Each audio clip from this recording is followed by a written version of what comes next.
आम्रबौर का गीत।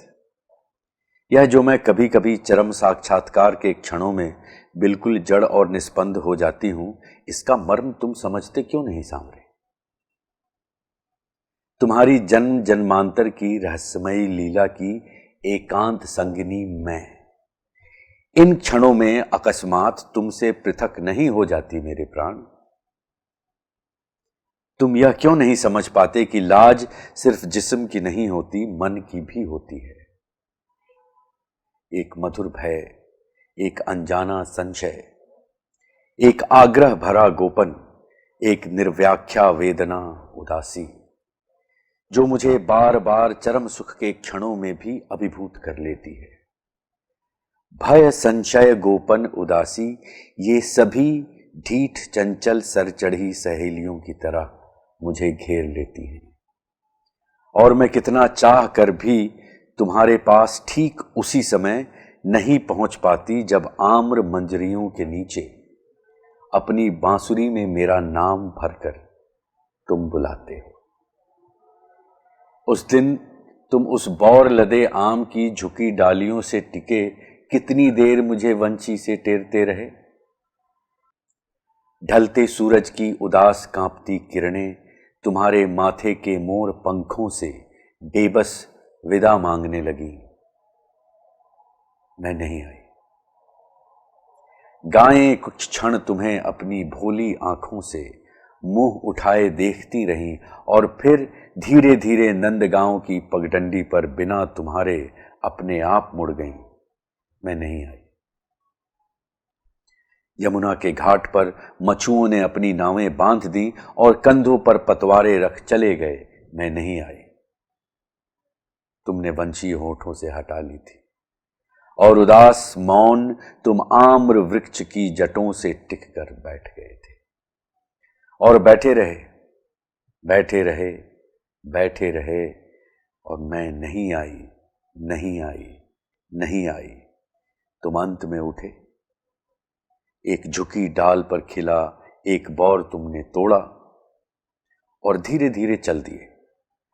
अनमने तुम्हारे पांव पगडंडी पर चल रहे थे, पर जानते हो तुम्हारे अनजान में ही तुम्हारी उंगलियां क्या कर रही थी?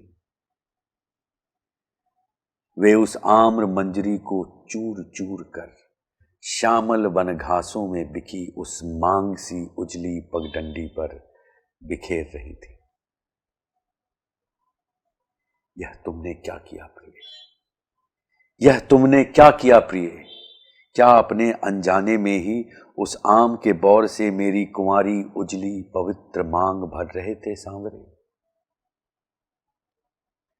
और मुझे देखो कि मैं उस समय भी तो माथा नीचा कर, इस अलौकिक सुहाग से प्रदीप्त होकर, माथे पर पल्ला डालकर, झुककर तुम्हारी चरण धूलि लेकर तुम्हें प्रणाम करने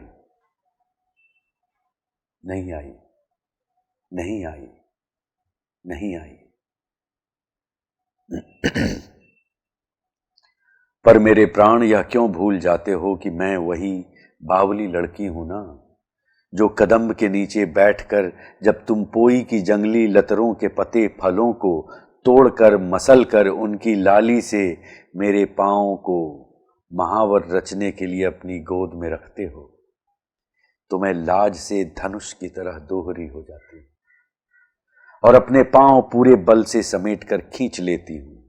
अपनी दोनों बाहों में अपने घुटने कस मुंह फेर कर निश्चल बैठ जाती हूं। पर शाम को जब घर आती हूं तो निभृत एकांत में दीपक के मंद आलोक में अपने उन्हीं चरणों को अपलक निहारती, बावली सी उन्हें बार बार प्यार करती, जल्दी जल्दी में अधबनी उन महावर की रेखाओं को चारों ओर देखकर धीमे से चूम लेती।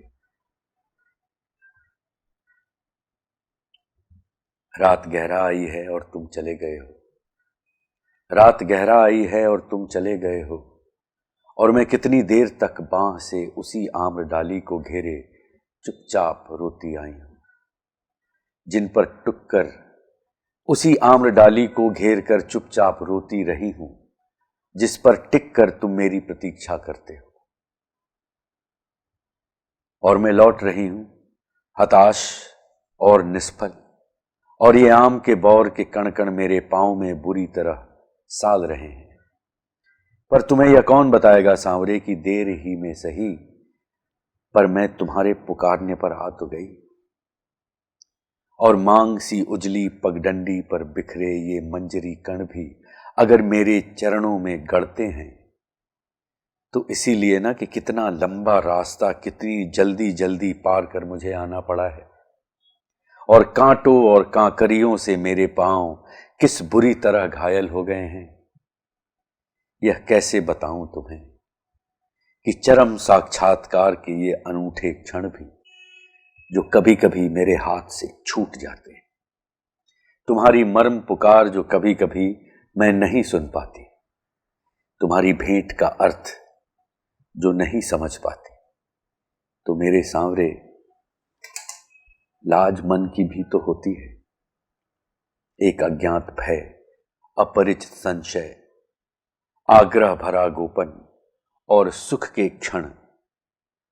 एक अज्ञात भय, एक अपरिचित संशय, आग्रह भरा गोपन और सुख के क्षण में भी घिर आने वाली निर्व्याख्या उदासी। फिर भी उसे चीर कर देर में ही आऊंगी प्राण। तो क्या तुम मुझे अपनी लंबी चंदन बाहों में भरकर बेसुध नहीं कर दोगे?